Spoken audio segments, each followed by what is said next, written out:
Hello, everybody. Welcome to another Green Energy Series webinar.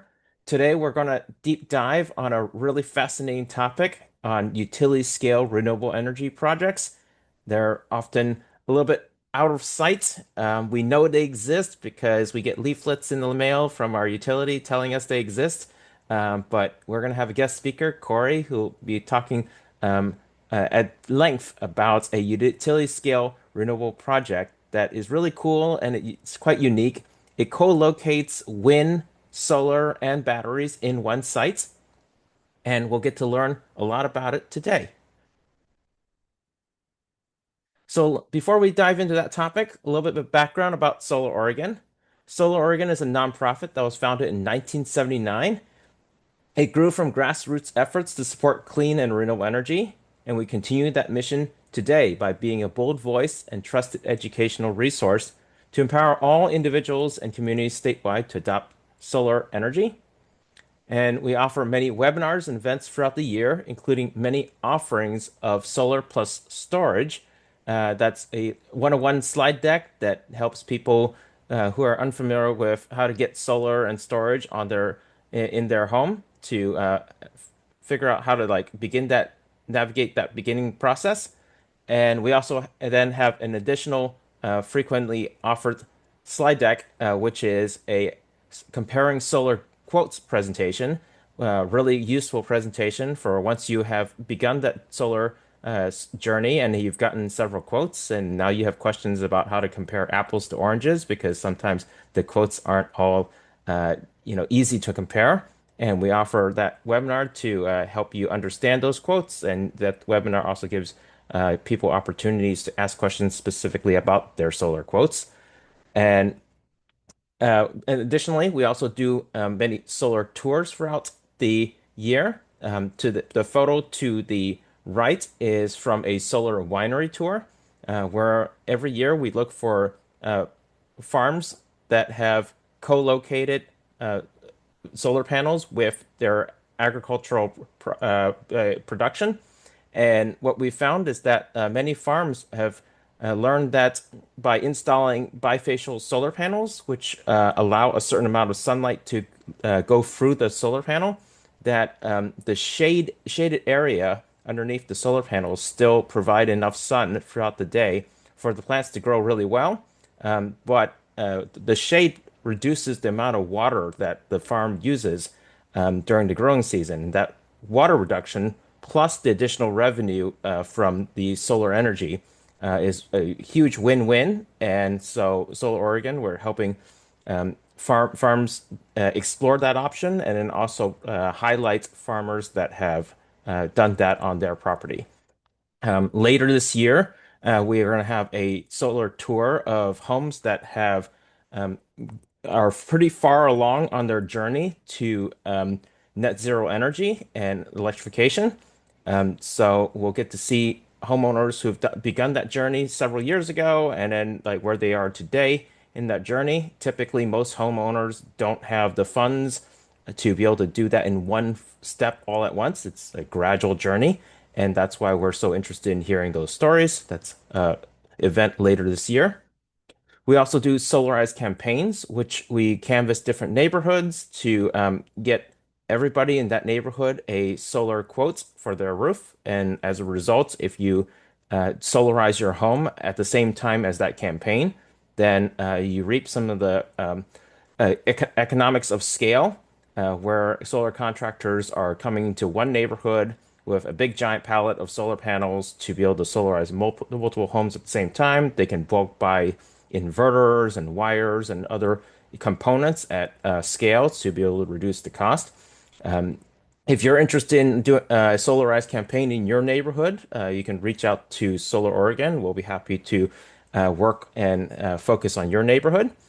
We also do peer-to-peer educational events such as this Green Energy series, where we focus on really particular topics and really give Solar Oregon members and the interested public a view into solar that most people don't really um, get to see. So the real deep dive into specific topics. And some upcoming Solar Oregon events, you can find them on the Eventbrite. So if you Google Solar Oregon Eventbrite, it's like the first hit on Google. At the Solar Oregon Eventbrite page, you'll see these upcoming events. In September 5th, on Saturday, it's a Saturday at 10 a.m. We're going to do the next Green Energy Series, which is going to be data centers and their energy usage profiles and how they also often instead not only use energy, they also use water. And we've heard many stories on the news that data centers are one of the major new energy usage categories. And so, just how much energy are we talking, and what's that impact on the grid? And we'll give to look and deeply on that topic. And then also November 12th, there's another offering of the How to Go Solar Plus Storage. So if you're beginning your solar journey, if you have questions, sign up for that, and we'll be happy to answer your questions. And Edward, I just wanted to point out that I put in the Go Zero Tour registration link into the chat. Ah, okay. And then there's also a link to that Go Zero tour I was just speaking about, where we get to tour homes that have gone quite far on their electrification journey, and they all have solar, and they've had solar for a period of time now, so they can tell you how well their solar system has been working, any bumps along the road that they've had to navigate. That tour and its sign up link is in the chat. We welcome you to register and look forward to seeing you on that in-person home tour. And if you like our work, feel free to use this link to support us, and you can donate and or become a member today. Membership is really helpful. You get first access to any new in-person events that we organize, and then also the newsletter. We get to give you some perks in our newsletter, and yeah. And then we encourage you to use the Q&A and the chat features of Zoom to be able to ask questions about this webinar. And with that, I would like to introduce our wonderful speaker today, Corey. She is a principal energy supply procurement originator from Portland General Electric. Um, I would give her a chance to introduce herself some more, and then also maybe she can tell us some more about what she does, because that's quite a title. Thanks, Edward. Yes, it is long. Do you want me to switch to my deck? Sure. I will Okay. stop sharing and then let you share your slide deck. Let's see. Make sure.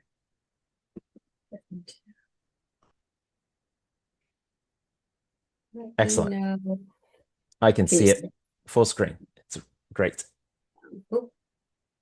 Okay, hopefully that will work for me. Perfect. Yeah, good morning, everyone. Nice to meet you.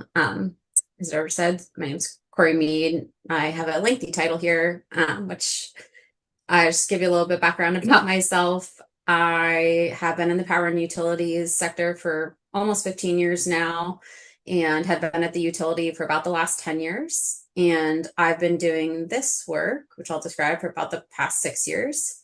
But what a procurement originator really is I basically help structure and originate all of PGE's utility scale renewable resources. I help go out and find them, we help develop them, and ultimately contract them for our customers. So I've done about 2.5 gigawatts of new renewable generation for the utility in the last 6 years I've been in this role, and continue to hopefully build out our infrastructure for the next 5.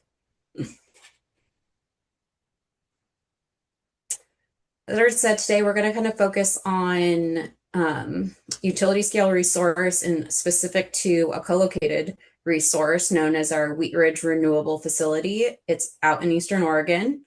I'm going to give a little bit of background before we get into the details of Wheat Ridge, just helping to set the stage. Definitely jump in. I can't quite see, but hopefully Edward or someone can see. Just jump in with questions like as we're going along. Love to, make this back and forth so I'm not talking at everyone. I know you guys often, talk about rooftop, and so I just want to put into perspective when we talk about utility scale, using different metrics here. So just like level setting a little bit as we like head into the conversation. When we're talking about rooftop, you're often talking in kilowatts. And when we talk in utility scale, we're generally in megawatts or gigawatts. So really just stepwising. You've got basically 1,000 kilowatts per megawatt and then 1,000 megawatts per gigawatt. So large scale there. And then trying to put that further into perspective, just assimilating basically if we were to install 1 megawatt of utility scale solar, that's going to power about 225 homes.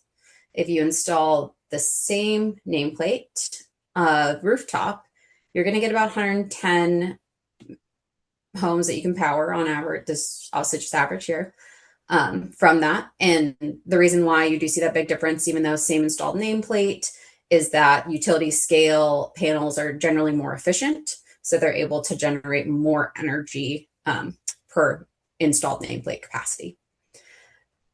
What I am showing here in the middle is really just an example of when you have solar, whether it's honestly utility scale or rooftop. Solar has that bell-shaped curve. And when we talk about residential load in particular, it's somewhat flat. It's also a little bell-shaped, but just trying to highlight, in the summer, generally, if you do have panels, you're probably over generating and sending onto the grid. And in the winter, you're generally under generating, and the utility is supplying that difference. Right. And one of the ways that solar at the utility scale gains that additional efficiency is that they're typically installed in a very sunny site with no shade nearby. That's definitely not the case with homes, where your neighbor's house will shade your roof at certain hours of the day, and your trees around your property will also shade your roof at certain hours of the day. And that's why utility scale is able to generate that much more energy for the same nameplate capacity. Panel efficiencies are typically a little bit more efficient at the utility scale, but I mean, it's not vastly different. The main difference is that shading, and the less shade that utility scale sites typically have.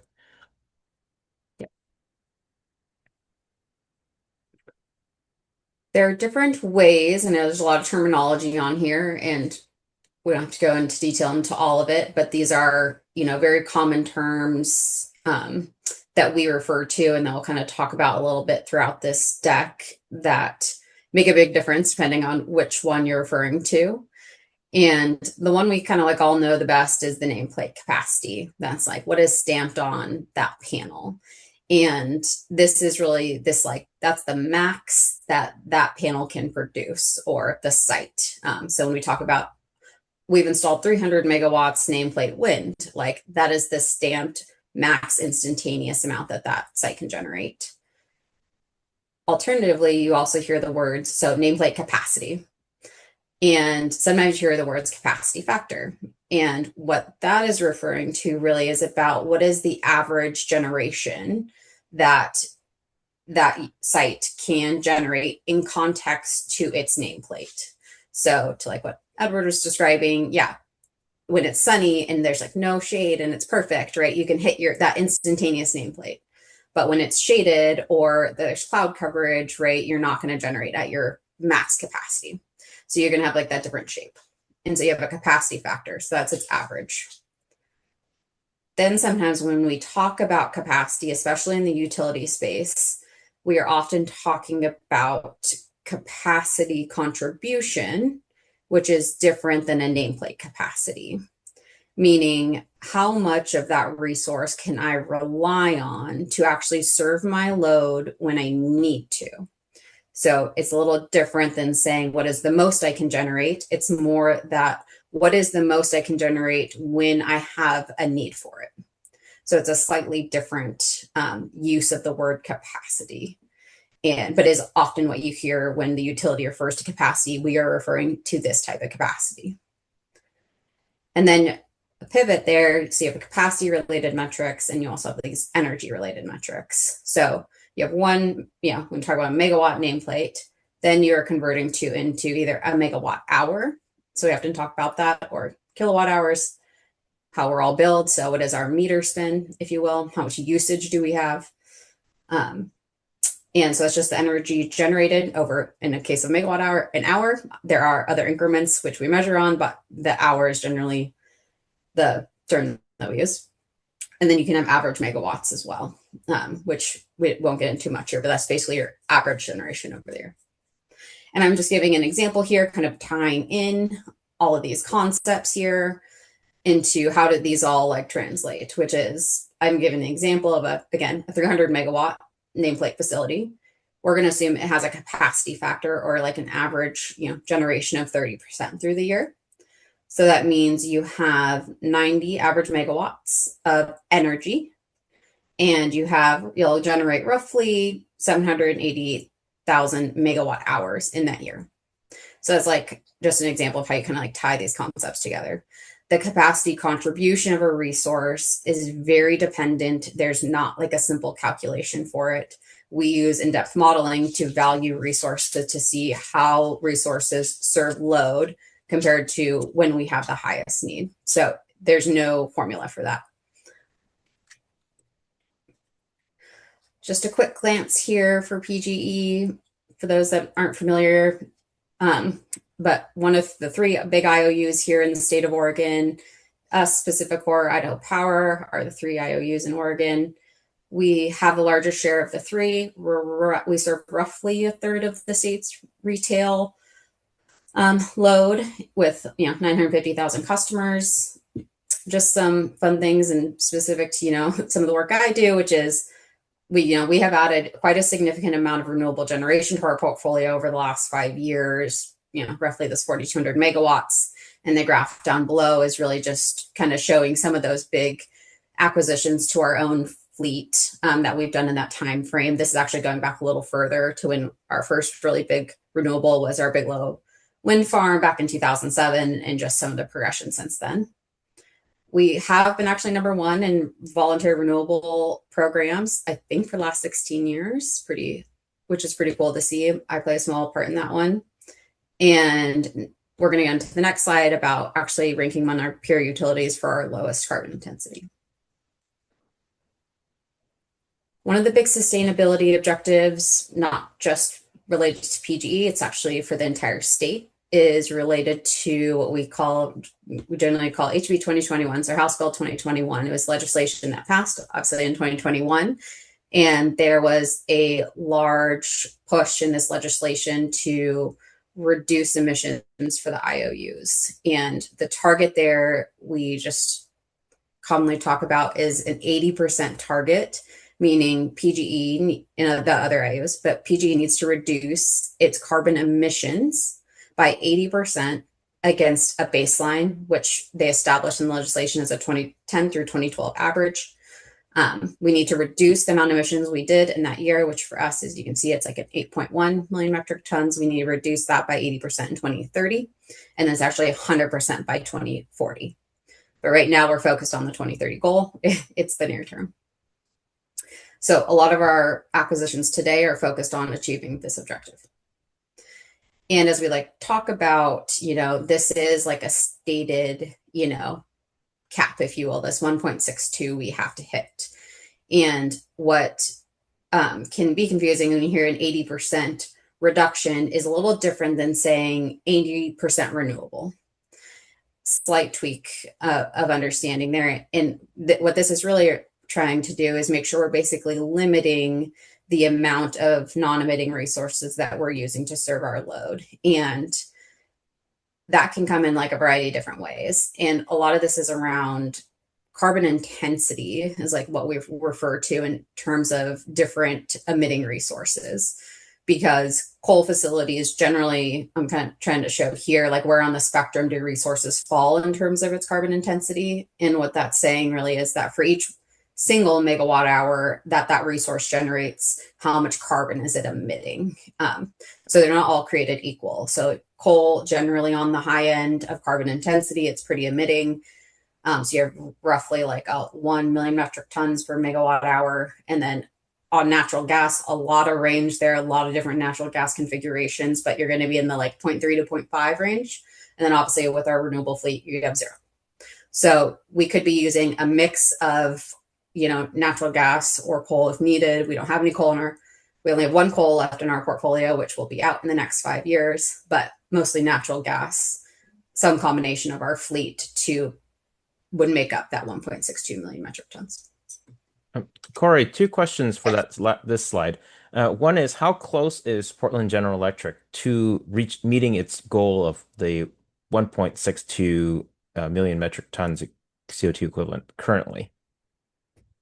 Yeah, this is 2024, so it is a little old, but this was our reported emissions to DEQ in that year. And so this is which we're pretty close to still today, unfortunately. Oh, okay. So but we have a ways to go. We need to make some big jumps. Yes. Okay. We need to make big jumps. Okay. So the other question related to this slide is, does the state impose any penalties for not meeting that goal of 1.62 by 2030? Yes. The House bill itself lays out, it doesn't actually specify the amount. It does specify that there are penalties associated with non-compliance with the law, but it does not state the specific dollar amount. It likely will be, a case by case or determined by the commission. I see. But yes, penalties for not hitting. There are off ramps inside this House bill, primarily associated with reliability and a cost cap. So if we need to essentially use emitting resources to maintain reliability of our system, there is an off ramp with that. And there is also an off ramp if the cost to hit this House bill becomes too cost prohibitive for customers. I see.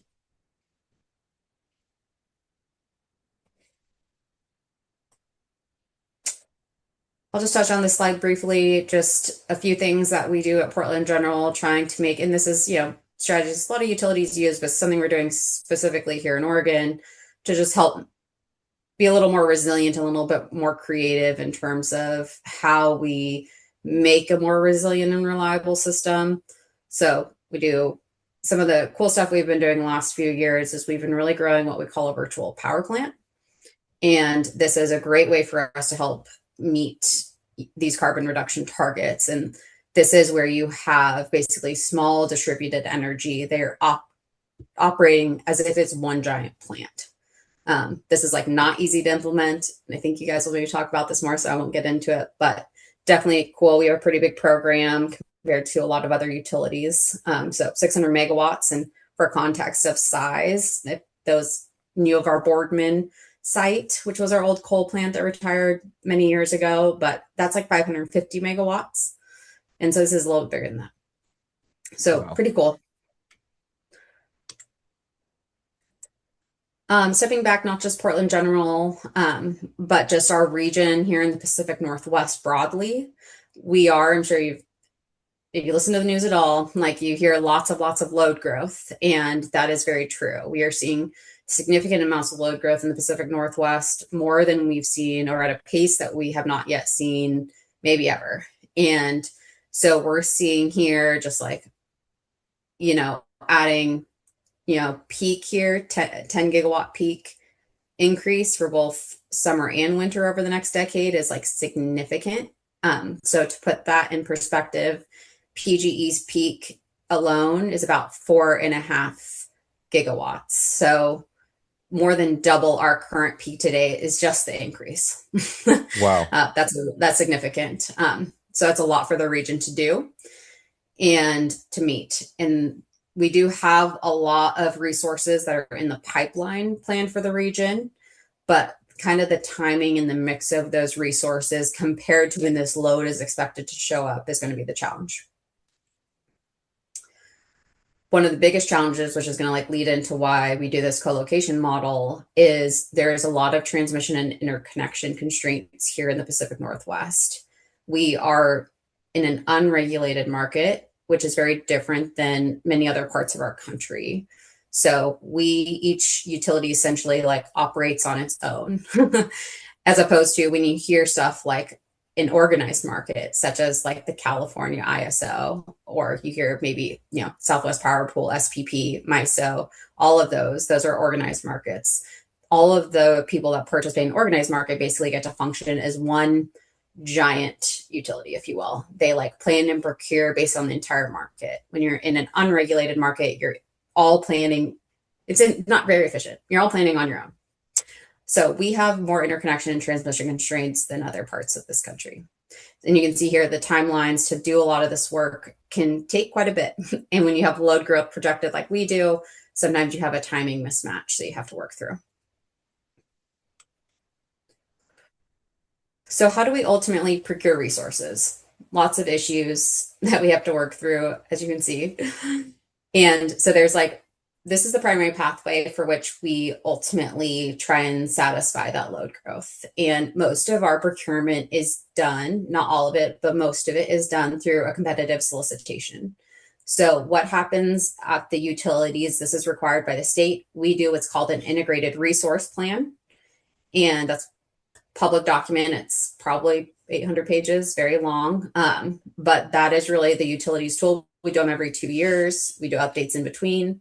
But that is really the utilities tool that helps us forecast what is our specific need and how are we going to fill it. And that document ultimately resides in a long-term plan. It's roughly 20 years out in what we call a short-term plan, or our action plan, which is the near-term need. The IRP, based on that action plan, that near-term need that we identify, we then run a competitive solicitation, or what we call a request for procurement, an RFP. Then that intention is to find resources in the region that satisfy our upcoming capacity and energy needs to serve our load. From there, we do have an independent evaluator that comes in and is basically with the RFP team evaluating resources to help us make what's called a final shortlist. And those resources are the ones that are selected based on cost and risk, and that present what is to be perceived as the least cost, least risk resources for the utility to procure. So that process, the 1 through 4 takes approximately 5 years? This takes, if you include the IRP timing, then yeah, it can take, I would say anywhere between like 3 and 4. 3 and 4 years. Okay. Yeah, it can take a while.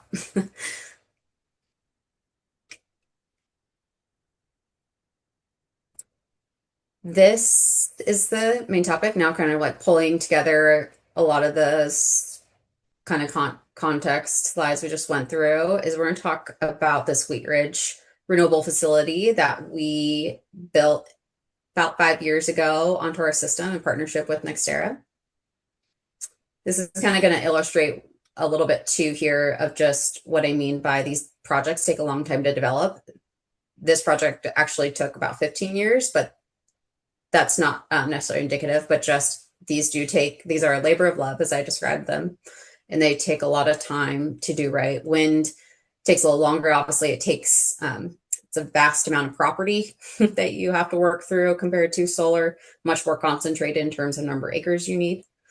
But yeah, Wheat Ridge is out in Morrow County, so out in the eastern part of Oregon. It sits inside Bonneville's, which is the surrounding federal utility. PGE is in the middle here in Portland, but the rest of this is really Bonneville Power Administration.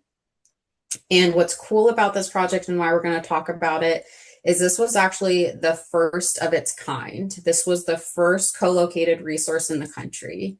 And it ended up being very successful, and we're going to show how we're now trying to capitalize on this model with other sites. So today, what we have online at this facility is 300 megawatts of wind, 50 megawatts of solar, and a 30 megawatt 4-hour storage system. When we added this to our portfolio in 2020, we now have more than 1,000 megawatts of wind in our portfolio, which can power roughly 340,000 homes. Just again, just for kind of context. But in what you see in the picture here, this is Wheat Ridge. It's not a generic photo. So you can see here, obviously you see all of the wind turbines here in the background and coming up solar panels. And these right here on like the bottom right, or what that those are actually some of the battery storage units. If you've ever seen them, they're pretty much very modular. They look very much just like containers, shipping containers. Mm. So a question I see on this site, this slide, the solar can charge the batteries. Can the wind charge the batteries also? This site is not configured to have the wind charge the battery. I see. Yeah. There's more to that, but as currently configured, it does not. Okay.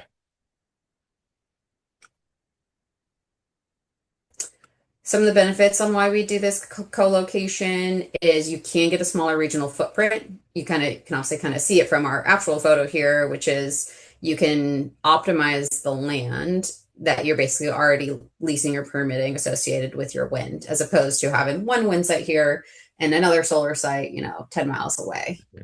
You can really condense the land footprint for which you are using. Corey, we got a question about the timing. Was the wind turbines there already when the solar and batteries were installed? We did stagger the construction. And so the wind turbines went up first, which is why you see a December 2020. And after the wind turbines went up, then they went into developing the solar storage. But if you can tell what happened in the 2020-21 timeframe, our dear friend COVID came about, which caused a little delay to bringing that online, but not too much after. But yeah, it was always intended to have wind be constructed first, because slightly different construction that you need to do there, and then pivoted to solar and storage right after. Thank you.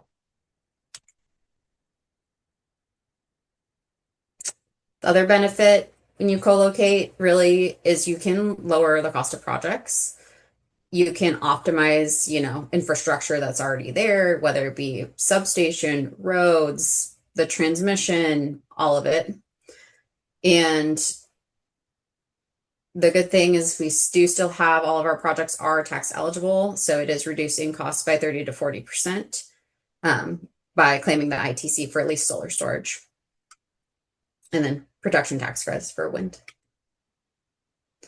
We have one more question in the Q&A about how many megawatt hours are in the battery at Wheatstone or Wheat. Yeah, it's a 30 megawatt 4-hour system. So you have 120. So you can discharge 30 megawatts for 4 continuous hours. So you get 120 megawatt hours.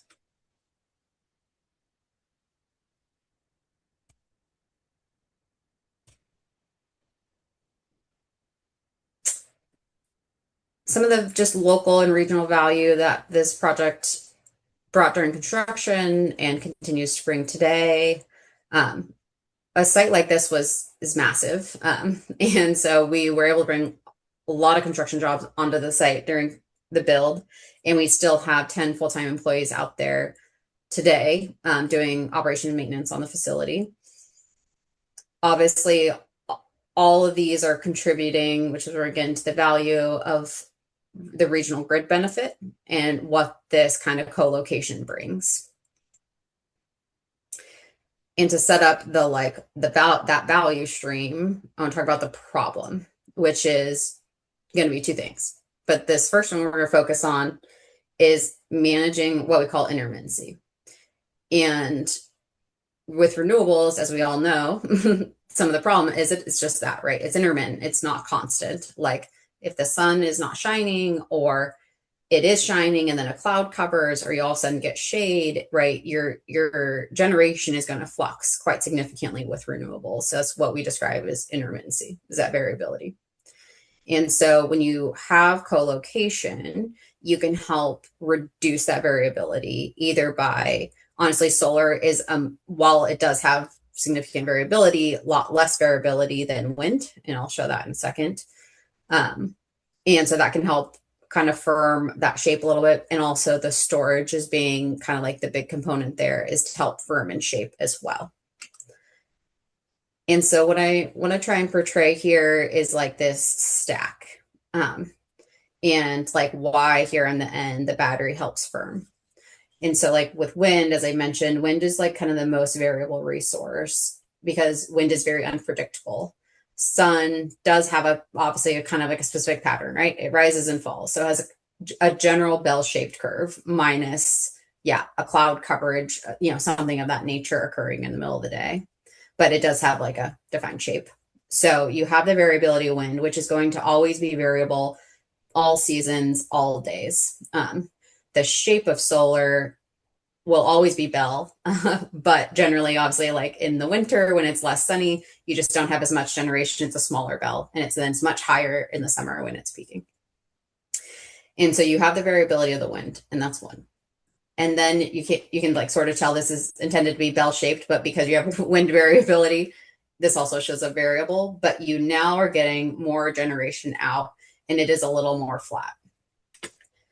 And then the most optimal, which is here when we added the storage. Now what I'm doing here is I'm moving some of this solar generation that I may not need, right? I may be resource sufficient here in the middle of the day because I've got a bunch of solar on set. And so what I'm doing is I'm saying, hey, don't send this to the grid right now. I don't need it. Go ahead and charge my battery. So that's what it's done. And now I have a peak in the evening. Everyone's coming home. They're turning on the air conditioning, whatever the case is. You generally see a rise in electricity use in the evening, which is counter to, obviously, the sun is now going down and my solar is declining. But now what I've done, since I've like shaved it off in the middle of the day, I'm now going to discharge my battery during the evening when I have this peak. And I'm now doing more matching my energy use to my load consumption. And that is like really what we call capacity value. Like we now are taking generation out of the hours where I don't need it and putting it into the hours where I do need it. So this is like one of the biggest value propositions to storage generally that you see, but also to this co-location concept.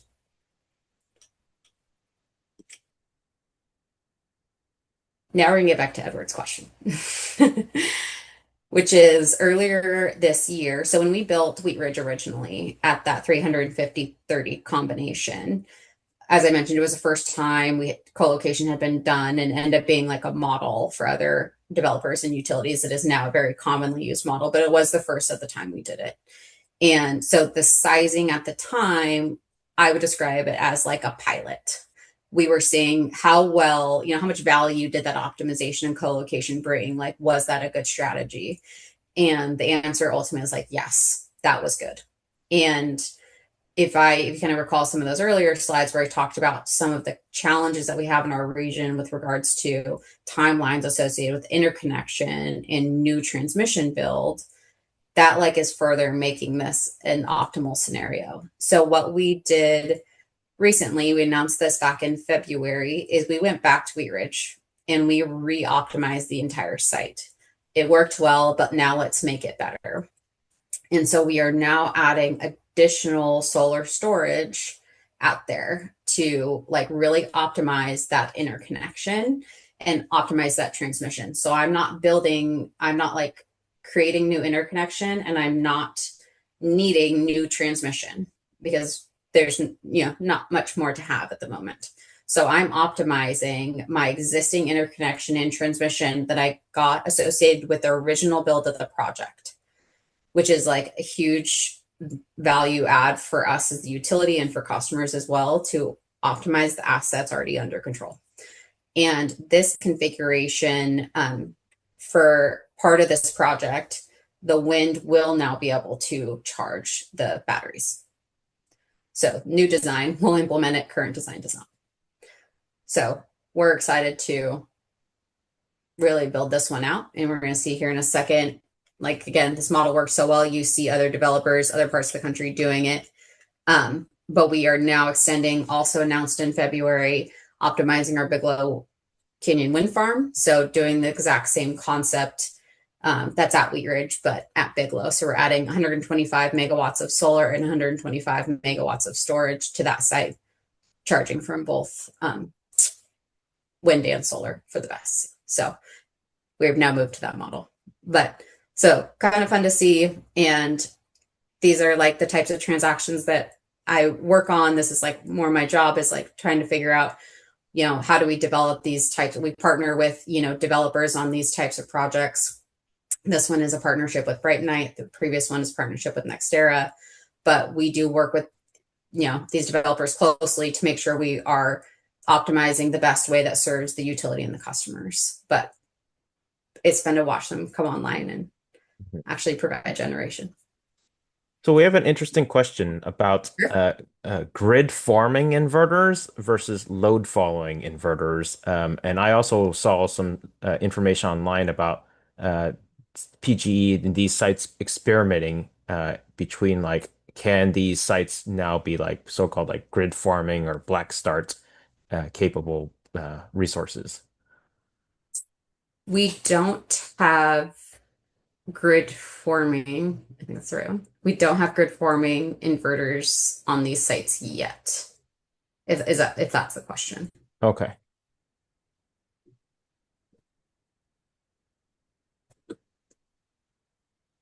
I would like to.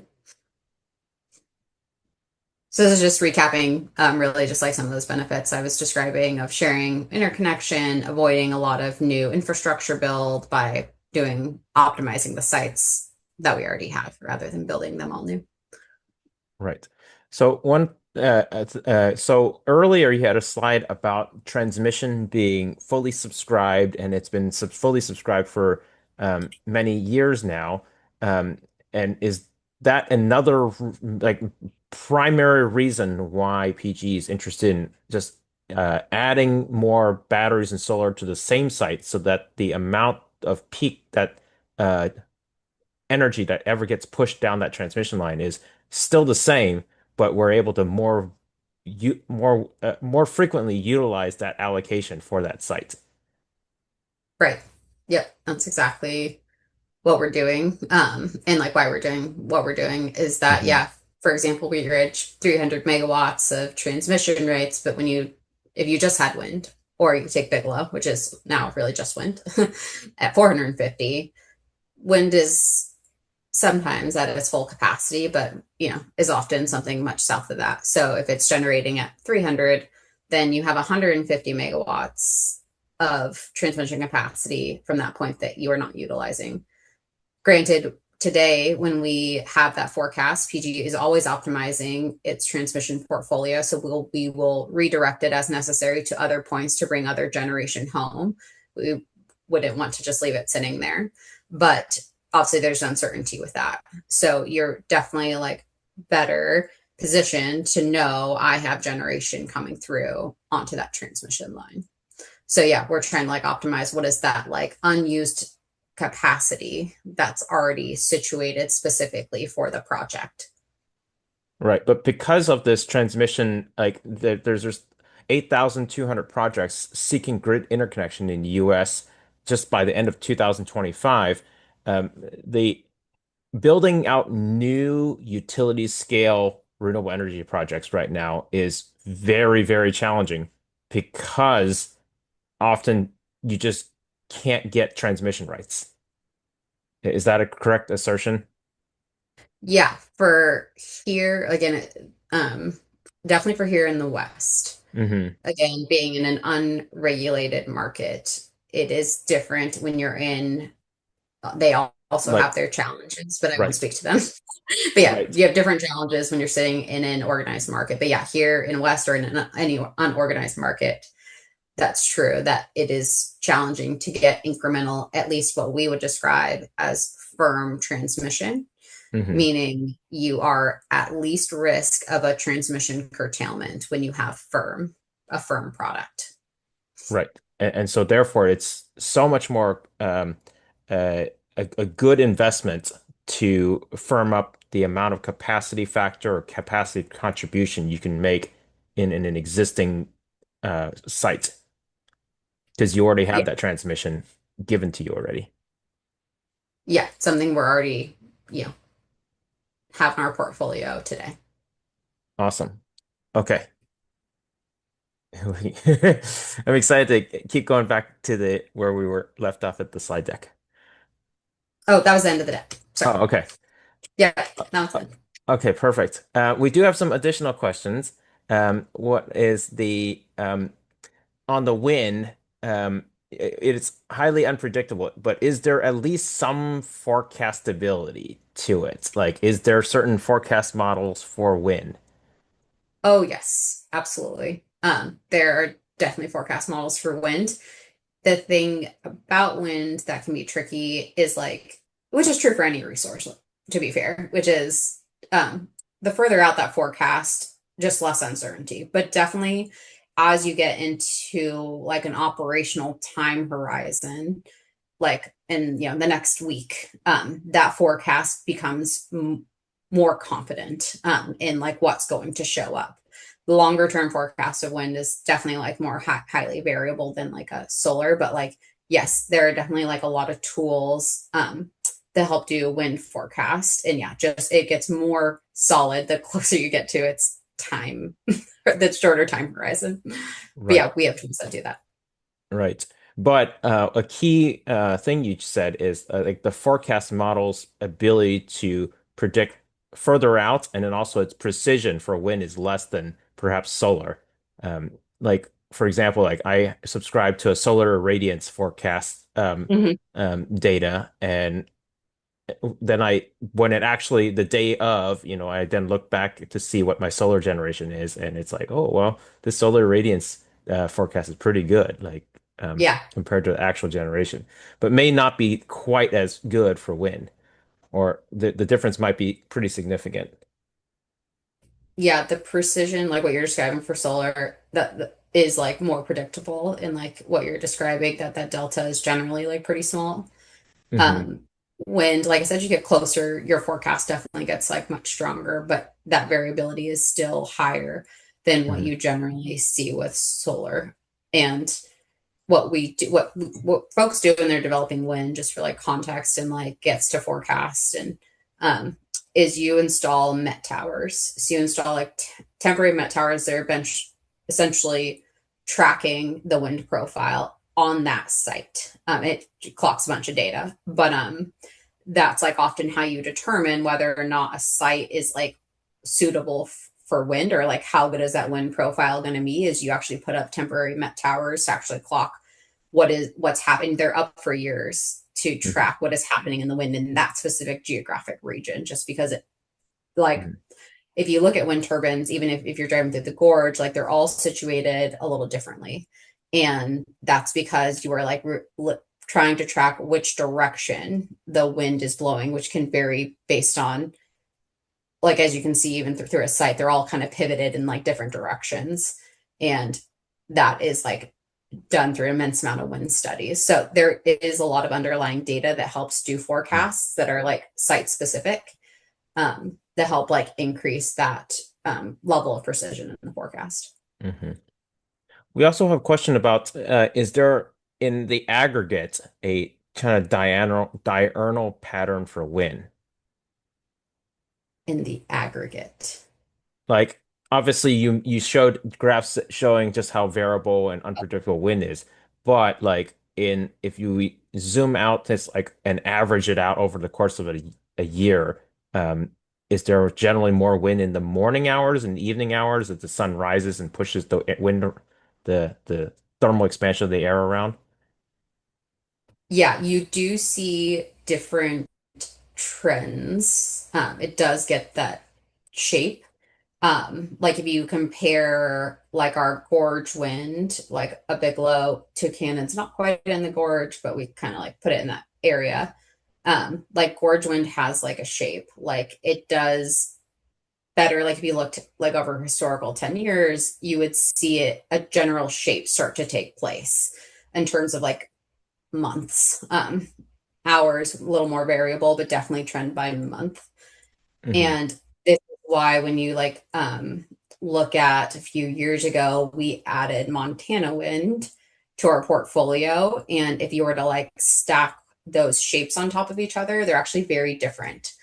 For example, like our Montana wind generation performs very well in the winter months, as opposed to our gorge wind generally has a shape that's much lower in the winter and higher in the summer. And like Montana's a little different. So regional diversity, especially in wind, but also solar, is like super important because yeah, they definitely take on different shapes depending on the location.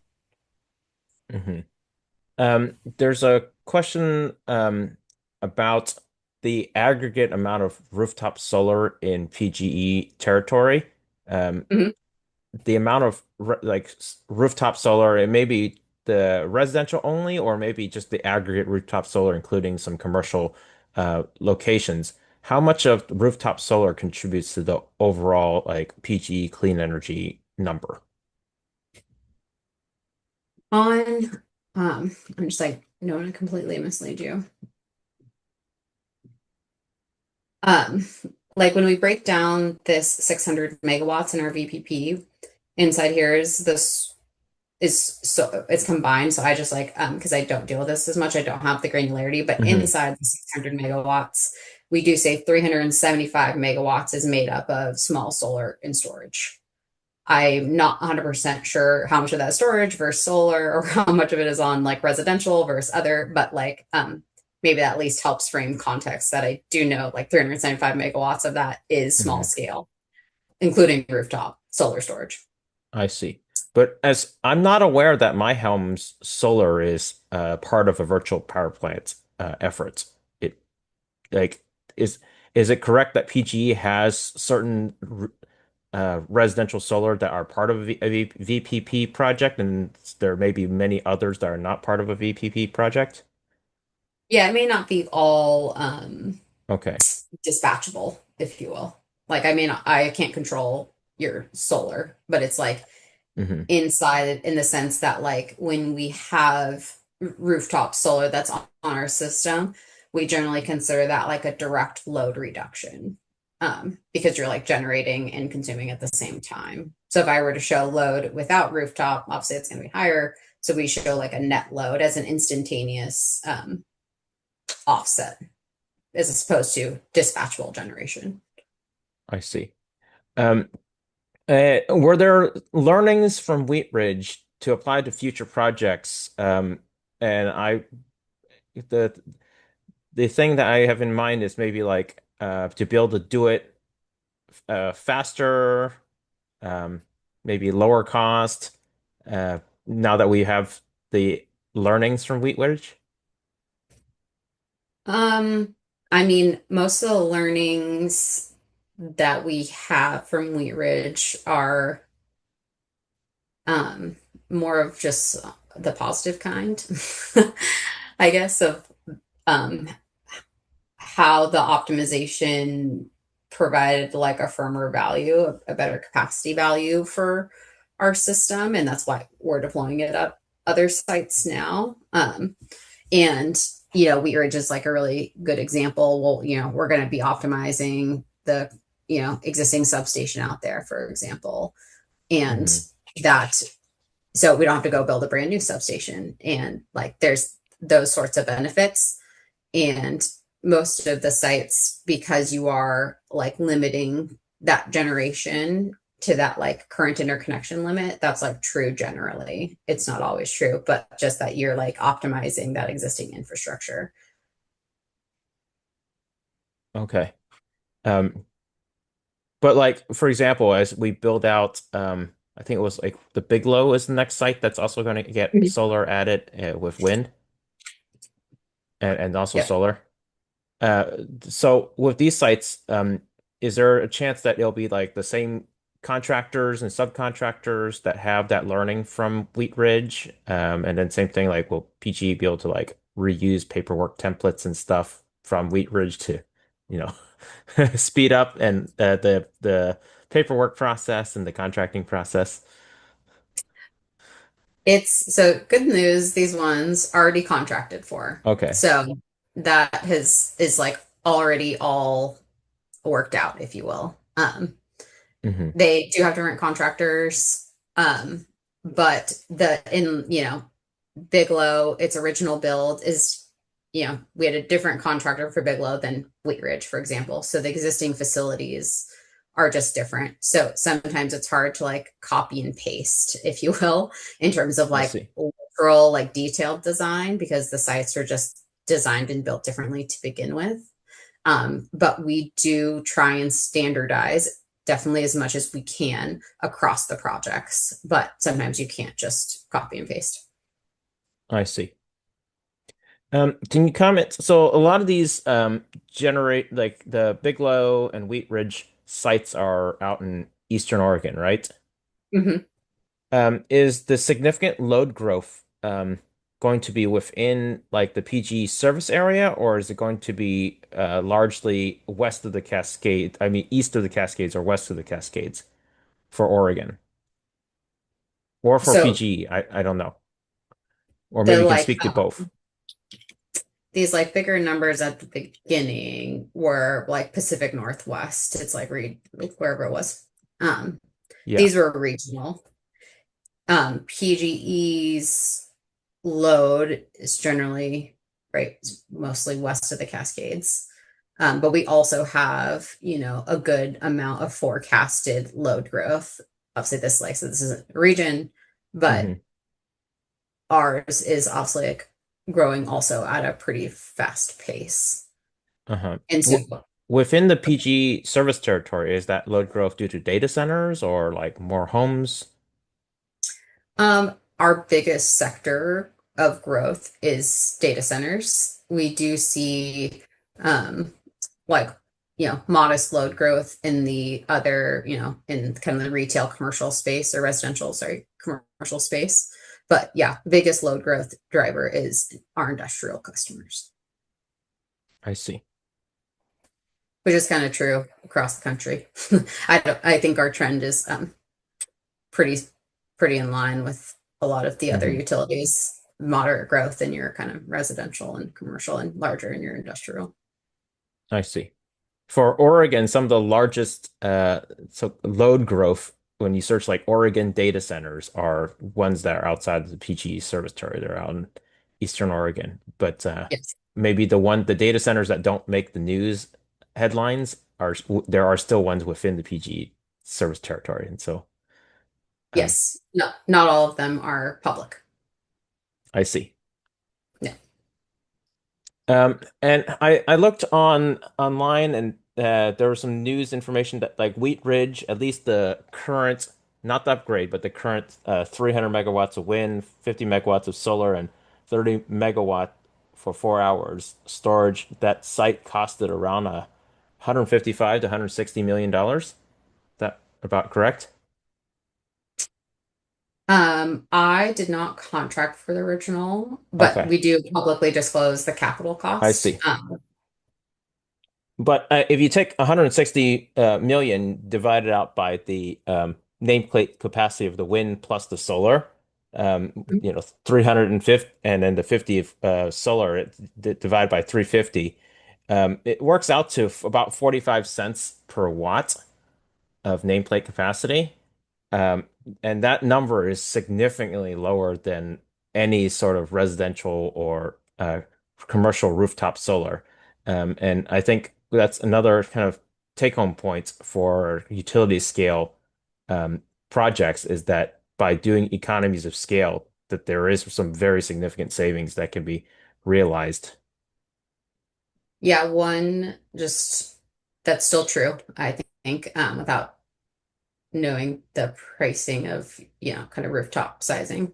But the capital number, assuming we said I won't like applying to if that's true or not, because I don't have the number in front of me, but of the entirety of the site, the 300, the 50, and the 30, PGE only owns a portion of it, and NextEra owns the other portion of it. So that number that you're reading is only PGE's owned capital portion, not I the see. entirety of the site. I see. Okay. Okay, let me look to see if there's additional questions hiding somewhere.